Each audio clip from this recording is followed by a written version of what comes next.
वास्तवमा राजनीति भनेको राष्ट्रका सम्पूर्ण वर्गहरूको हित उत्थान र भलाइका लागि विशेषतः समाजका चाहिँ प्रबुद्ध व्यक्ति भनौँ अथवा समाजका जिम्मेवार र कर्तव्यनिष्ठ व्यक्तिले एउटा अभिभावकत्व भूमिका निर्वाह गर्नुपर्ने किसिमको व्यवस्था हुनुपर्ने हो र विभिन्न कालखण्डमा विभिन्न किसिमले अध्ययन अनुसन्धान गर्दा राजनैतिक परिवेशमा एकजनाले गरेको शासन केहीले गरेको शासन र विभिन्न व्यक्तिहरूले गरेको शासनलाई rule by one rule by few र रुल बाई मेजोरिटीको रूपमा हेर्ने गरेको पाइन्छ।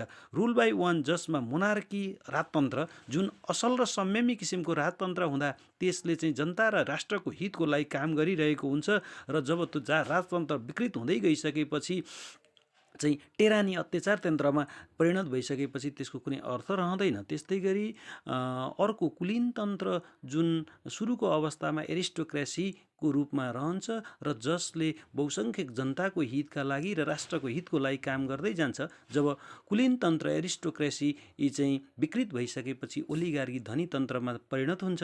धनी तन्त्रमा परिणत भइसकेपछि त्यसले राष्ट्रको हितको लागि काम गर्न सक्दैन र उसकै पारिवारिक र व्यक्तिगत स्वार्थको लागि मात्रै केन्द्रित रहेको पाइन्छ।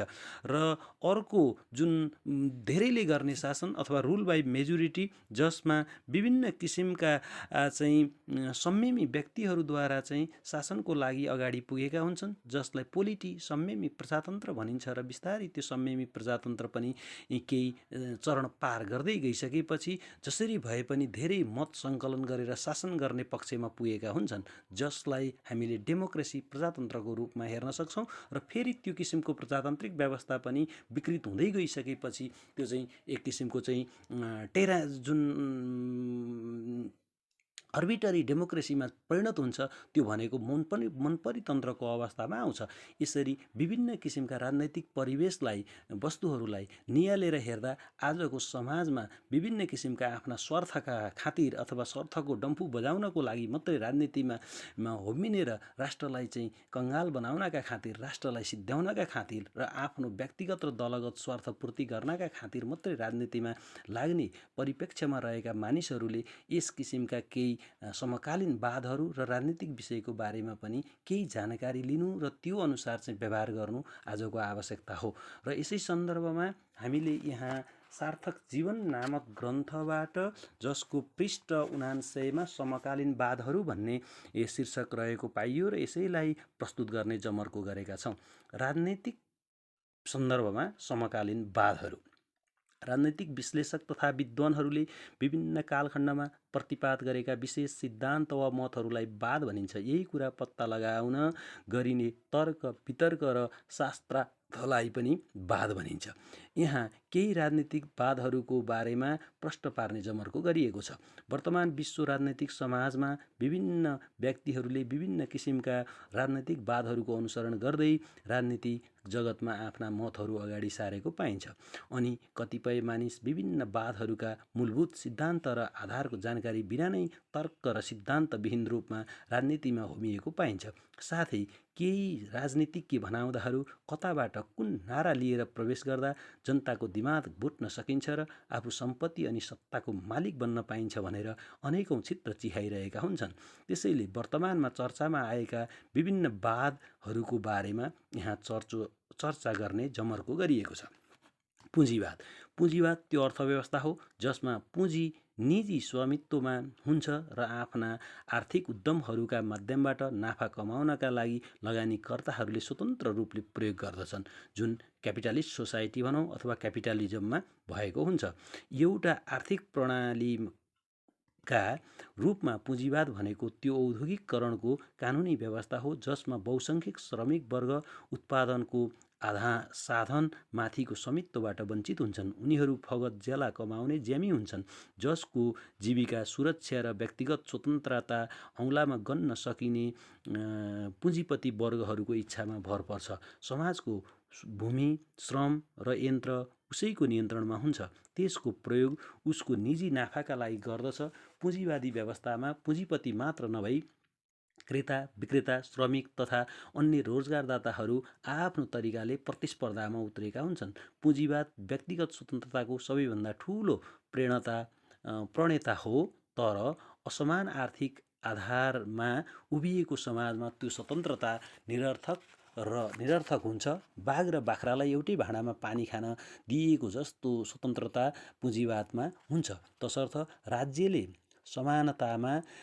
समानताभित्रको समतालाई पनि मध्यनजर गरेर श्रमिक र निम्न वर्गको अवस्थालाई पनि ध्यान दिनु पर्दछ। सकारात्मक विभेद समतालाई मध्यनजर गर्दै पुँजीवादी व्यवस्थालाई सुदृढ बनाउनु आजको आवश्यकता हो। समाजवाद सोसियलिजम।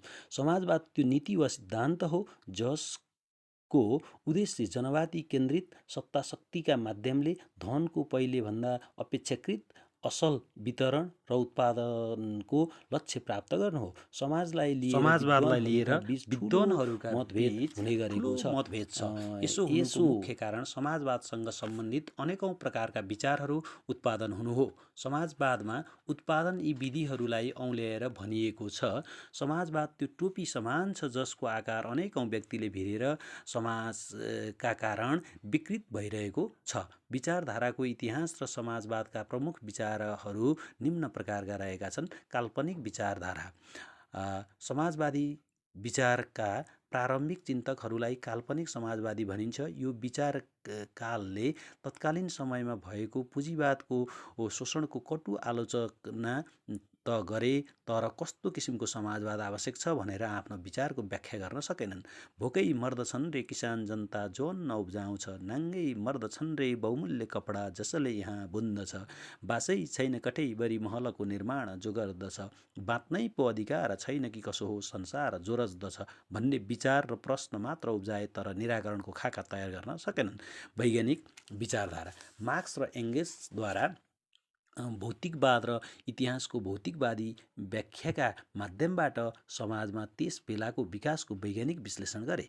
त्यसपछि वर्ग सङ्घर्ष, सर्वहाराको अधिनायकत्वका माध्यमबाट वर्गविहीन समाजको स्थापनाको आदर्श पनि प्रतिपादन गरे। मार्क्सको भनाइ थियो, आजसम्म दार्शनिकहरूले यो समाज के हो भन्ने मात्र व्याख्या गरे, तर जरुरत त्यसलाई कसरी बदल्ने भन्ने हो। उनीहरूका अनुसार समाजमा स्थापित मान्यतावाद थेसिस, स्थापित मान्यताको विरुद्धमा उठेका नयाँ विचार प्रतिवाद एन्टिथेसिस र वाद तथा प्रतिवाद बीचको संश्लेषण संवाद सिन्थेसिसको क्रम त्यतिखेरसम्म चलिरहन्छ जबसम्म समाज वर्गविहीन हुँदैन। विकासवादी विचारधारा। कार्ल मार्क्स र एङ्गेल्सले अगाडि सारेको विचारधारालाई वैज्ञानिक वा मार्क्सवादी विचारधारा पनि भनिन्छ। उनीहरू पछि लेनिन, स्टालिन, माओ त्से-तुङ आदि चिन्तक तथा राजनेताहरूले बोकेर हिँडेको अलिक मत्थर र नरम धारालाई विकासवादी समाजवाद भनिन्छ। विकासवादी समाजवादभित्र समष्टिवाद, राजकीय समाजवाद, फेबियनवाद, श्रम सङ्घर्षवाद र श्रेणी समाजवाद इत्यादि पर्दछन्। व्यक्तिवाद इन्डिभिजुअलिजम। औद्योगिक क्रान्तिको प्रारम्भ भएपछि व्यापारिक कौशल भएका, मौलिक सोच भएका तथा उद्यमीहरूले राज्यद्वारा उनीहरूको आर्थिक जीवनमा हस्तक्षेप गर्नु हुँदैन भन्ने धारणा अगाडि सारे। त्यसैलाई व्यक्तिवादी धारणा भनिन्छ, जसले राज्य एक अनिवार्य अभिशाप हो भन्ने धारणा प्रस्तुत गरेको छ। राज्य बिना समाजमा शान्ति र व्यवस्था कायम हुँदैन। राज्यले हिंसा र जालझेलको दमन गर्नुपर्दछ, साथै व्यक्तिहरूको रक्षाका लागि ध्यान दिनुपर्दछ। राज्यले सकेसम्म अधिकतम स्वतन्त्रता र न्यूनतम हस्तक्षेप गर्नुपर्दछ। व्यक्तिवाद राज्यको कार्यक्षेत्रमा सीमा लगाउने दृष्टिबाट अग्रणी देखिन्छ। व्यक्तिलाई गौण र अन्य स्थानलाई प्रधान ठान्ने सबै विचारको यसले खण्डन गर्दछ। व्यक्तिवाद भन्दछ, राज्य साध्य हो, साधन होइन। कुनै बेला राज्य स्वार्थले अन्धो भएर अरूको स्वतन्त्रतामा चोट पुर्याउन पनि पछि पर्दैन, तसर्थ राज्यको कार्यक्षेत्र सीमाङ्कन गर्नुपर्दछ। अराजकतावाद एनार्चिजम। अराजकतावाद त्यस्तो विचारधारा हो जसले राज्य, त्यसको सत्ता र त्यसको राजनीतिक, सामाजिक, आर्थिक र धार्मिक क्षेत्रमा पार्ने नियन्त्रणको कटु आलोचना गर्दछ। वास्तवमा राज्यविहीन, वर्गविहीन एवं उन्मुक्त समाजको वकालत यसले गर्दछ। यसले राज्य र शासनको विरोध गर्दै भन्दछ, मानिसमा भय, भोक, सङ्घर्ष होइन, प्रेम सहानुभूति आवश्यक छ। तर चाहे राजतन्त्र, कुलीनतन्त्र, गणतन्त्र वा प्रजातन्त्र जुनसुकै होस्, केवल शासकको उद्देश्य निरङ्कुशता लादेर भए पनि आफू सत्तामा टिक्ने भन्दा अरू केही छैन। राज्यले अपराध रोक्छ र अपराधीहरूलाई दण्ड दिन्छ। त्यसकारण यो जरुरी संस्था भन्ने हो भने राज्य खडा भएको 100 करोड वर्षपछि पनि अपराध घट्नु त कता कता हो, झन बढेको छ। राज्यको सुरक्षाको लागि भनेर राखिएको सेना तथा अन्य सुरक्षा निकाय जनतालाई दुःख दिँदै सत्ताधारीको गुलामीको लागि नै क्रियाशील छन्। सरकारी सुरक्षा निकायले भन्दा स्वयंसेवी दलले जनताको बढी सुरक्षा गर्न सक्दछ र गरेको छ। राज्यले सधैँ नै पुँजीपतिहरूको पक्ष लिएर मजदुर वर्गलाई अन्याय गरेको छ। त्यसैले राज्य कुनै पनि उपयोगिता छैन भन्ने उनीहरूको मत छ। राष्ट्रवाद, नेसनलिजम। राष्ट्रवाद भनेको त्यो भावनात्मक अवधारणा हो जुन मानव जातिमा समान जाति, भाषा, परम्परा, संस्कृति, धर्म, राजनीति र समान भौगोलिक क्षेत्रमा निवास गरेको कारण उत्पन्न हुन्छ। यो राज्यरूपी राजनीतिक संस्थामा सङ्गठित स्थायी रूपले एक ठाउँमा बसोबास गर्ने मानव समुदायको सङ्गोल अभिव्यक्ति हो। राष्ट्रवादमा आत्मनिर्णयको अधिकार हुन्छ र दासत्व विरुद्ध लड्दै आफ्नो खुसी अनुसार आफ्नो शासन गर्न पाउने अधिकार हुन्छ।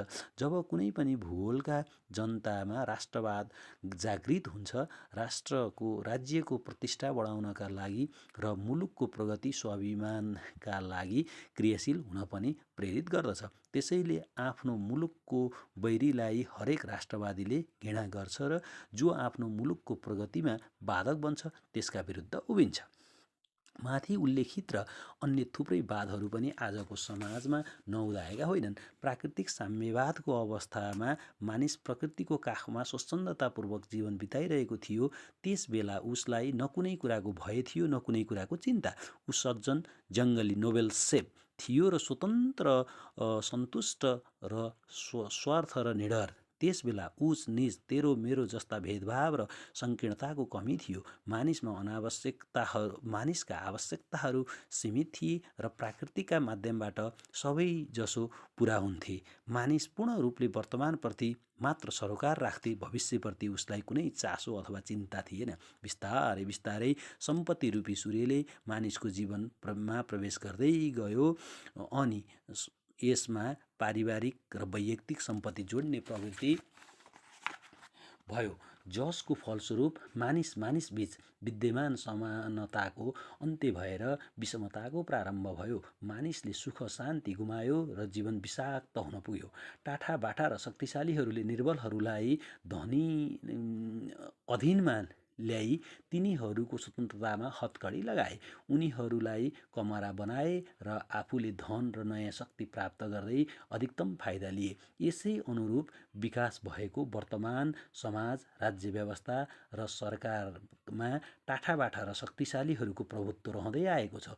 यसमा निरन्तरता रहने कुरामा पनि कुनै विमति छैन। जुनसुकै राज्यमा जुनसुकै व्यवस्था सञ्चालन भए तापनि मूलभूत आधारहरू उस्तै नै हुन्। तसर्थ समाज विकास र समाज परिवर्तनको लागि कुनै सिद्धान्त र वादमा परिवर्तन ल्याउनु भन्दा पनि मानव स्वभावमा परिवर्तन ल्याउनु आवश्यक छ। मानिसमा रहेको आत्मप्रेम, आत्मसुरक्षाको प्रवृत्तिलाई सहानुभूति र परस्पर सहायताको प्रवृत्तिमा रूपान्तरण गराउनु पर्दछ।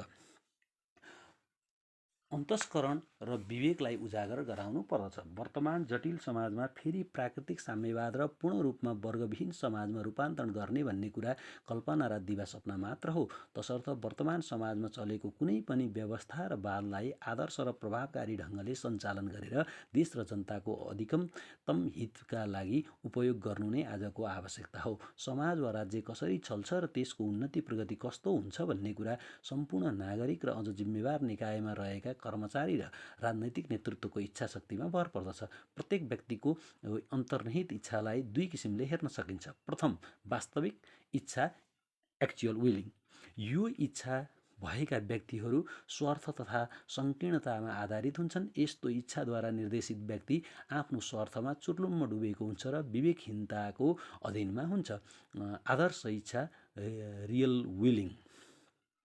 यो इच्छा विवेक र ज्ञान तथा सामाजिक हितमा आधारित इच्छा हो। यस्तो इच्छा भएका व्यक्तिहरूमा निहित उत्कृष्ट इच्छा जुन स्वार्थरहित लोक कल्याणकारी र सुसंस्कृत हुन्छ। यस्तो इच्छाद्वारा निर्देशित व्यक्ति तत्कालीन परिणामतर्फ आकर्षित नभई स्थायी परिणामतर्फ अग्रसर हुन्छ।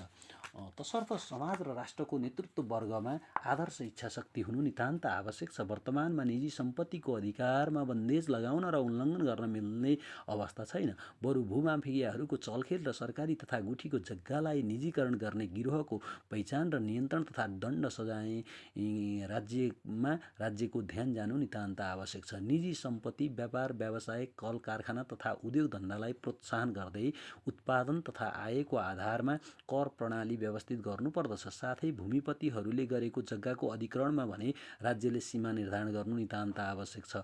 कतिपय अवस्थामा राज्यका निगमनकारी निकायहरू नै गैर जिम्मेवार र भ्रष्ट भएको पाइन्छ। यो भन्दा राज्यको ठूलो विडम्बना अरू केही होइन। तसर्थ यसलाई विशेष ध्यान दिनु नितान्त आवश्यक छ।